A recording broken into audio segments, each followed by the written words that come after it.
Thank you very much for inviting me today. I'm the ambassador of Turkey in Oslo. I'm very honored to be here to share my views regarding the efforts to restore peace and stability in Somalia and Turkey's role in this place. Turkey has strong cultural, religious, and human ties with the people of Somalia.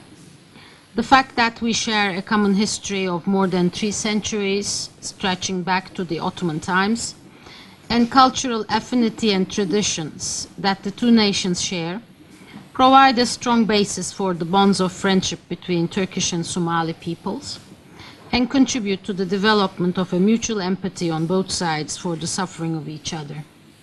This is one of the reasons why Turkey and the Turkish people cannot remain indifferent to the plight of Somali. On this occasion, let me briefly talk about Turkey's efforts in Somalia, with particular emphasis on the development and humanitarian support.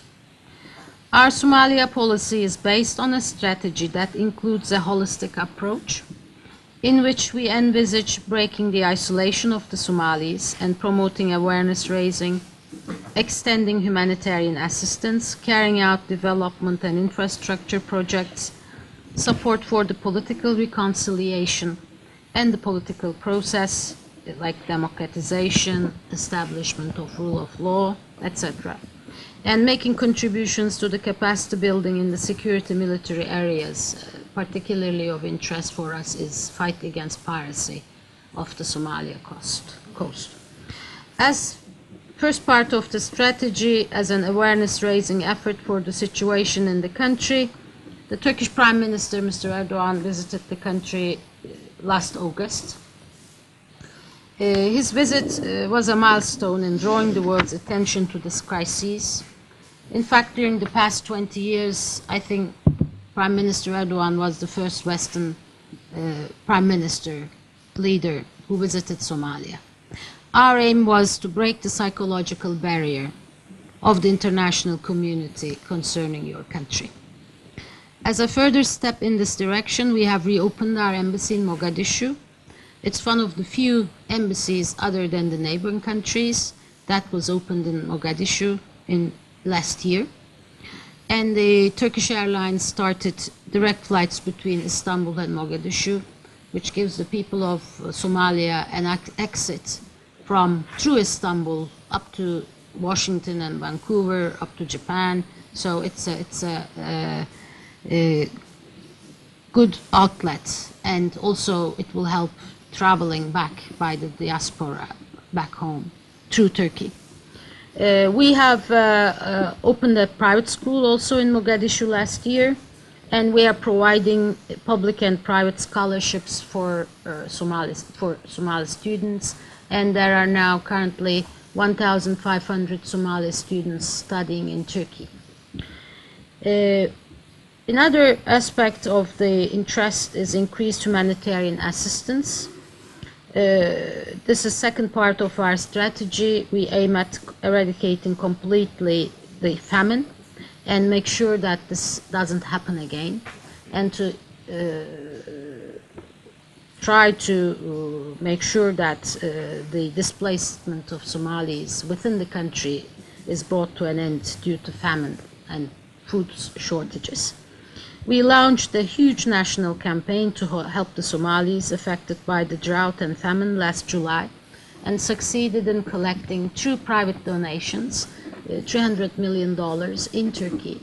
And this amount is being transferred to Somalia in installments as food aid and other humanitarian assistance. Turkish Red Crescent is running the biggest refugee camp in Mogadishu.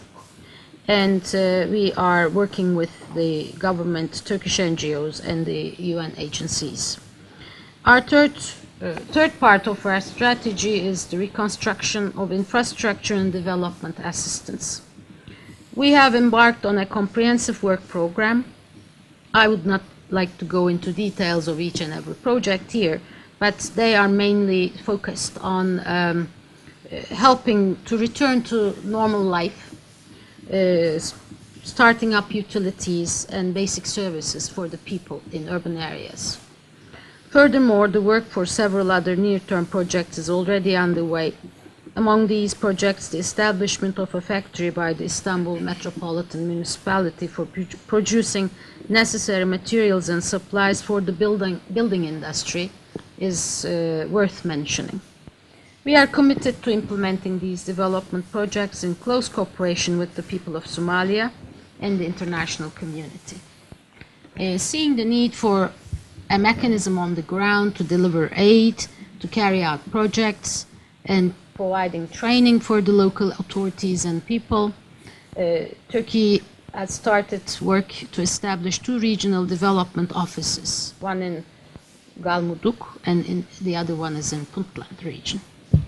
Regarding the political aspects of our Somalia strategy, I would say that we believe that the international community should continue to support Somali federal institutions in the completion of the process of the transition period in August this year, in accordance with the provisions of the roadmap. I'm glad to announce that after hosting the first Istanbul conference in 2010, the government of Turkey will hold a second Istanbul conference on Somalia between the end of May and 1st of July this year in Istanbul. The theme of the conference is preparing Somalia's future goals for 2015. The aim is of charting immediate concrete actions in the political, security and economic spheres that will enable a smooth end of transition and the establishment of an inclusive and broad-based political dispensation in Somalia after August 2012, when the transition will be over.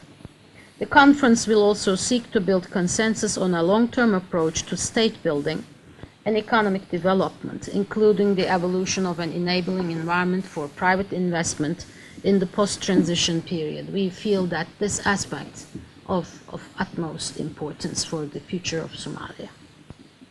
The conference will engage a wide range of regional and international actors, as well as the Somali business sector, civil society, women's groups, diaspora and youth representatives. It will endeavor to include representation from all parts of Somalia in an effort to promote homegrown, Somali-led solutions to your own crises. This is where I see a strong role for the Somali diaspora here in Norway and elsewhere.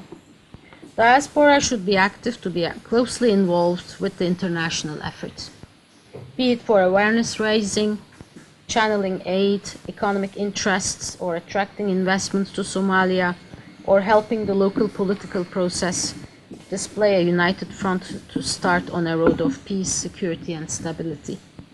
I've read somewhere that Somalia now offers one of the most advanced and competitively priced telecommunications and internet services in Africa.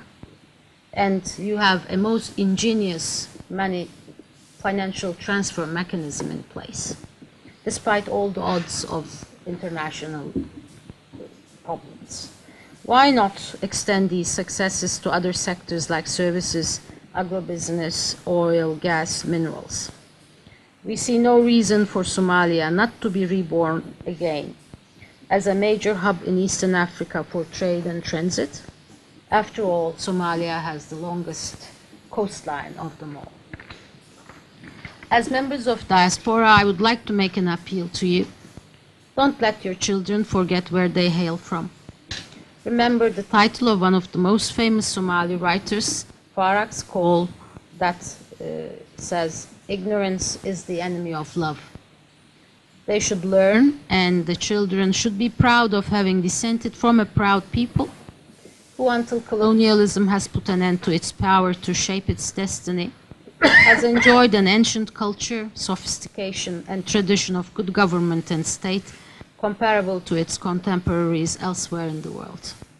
Somali has been a land for giving sanctuary to early Muslims, fleeing persecution, and helped spread the religion in Eastern Africa, Mogadishu being one of the most important centers of Islam in the Horn of Africa. Its history is as old as the religion itself. Thank you very much.